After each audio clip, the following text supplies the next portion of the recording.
સુરતના અડાજણમાં ડોક્ટર પરિવાર રાજસ્થાન ફરવા ગયો અને ચોર ઘરમાં ઘૂસ્યા. સીસીટીવી એલાર્મથી ચોરનો પર્દાફાશ થયો અને પોલીસે 9 દિવસે આરોપીઓને ઝડપી પાડ્યા છે. સુરતના અડાજણ વિસ્તારમાં ડોક્ટરના બંધ બંગલામાં થયેલી ઘરફોડ ચોરી કોઈ સામાન્ય ઘટના નહોતી, પરંતુ એક હાઈટેક સીસીટીવી એલર્ટ અને આયોજનબદ્ધ ગુનાહિત પ્લાનિંગ હતું.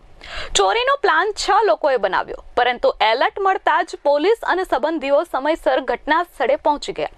ક્લાઇમેક્સમાં ચોર પોલીસની નજર સામે જ ધક્કો મારીને ભાગી છૂટ્યા હતા. જોકે સુરત ક્રાઇમ બ્રાન્ચે આખરે આ 6 મેન ગેંગના 3 મુખ્ય આરોપીઓને ઝડપી પાડી ચોરીના આખા ષડયંત્રનો પર્દાફાશ કર્યો છે. ડોક્ટર પરિવાર સાથે દિવાળી વેકેશન માણવા રાજસ્થાન ગયા હતા.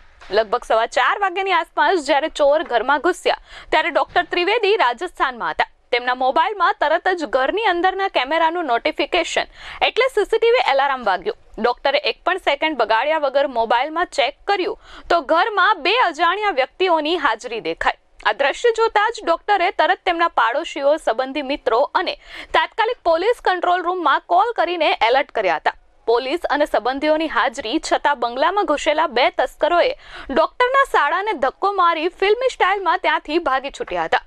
આ ગુનામાં સંડોવાયેલા મુખ્ય 3 આરોપીઓને અમરોલી પાલનપુર ઉગત કેનાલ રોડ પરથી પોલીસે 9 દિવસે ઝડપી પાડ્યા છે. ઝડપાયેલા આરોપીઓમાં ભોપિન્દ્ર પ્રેમસિંહ સારકી, રોશન હરેશભાઈ સારકી અને સૌરભ રમેશભાઈ કનોજિયાની ધરપકડ કરી છે, જ્યારે અન્ય આરોપીઓને પકડવાના ચક્રો ગતિમાન કર્યા છે. Bureau report S24 news, Surat.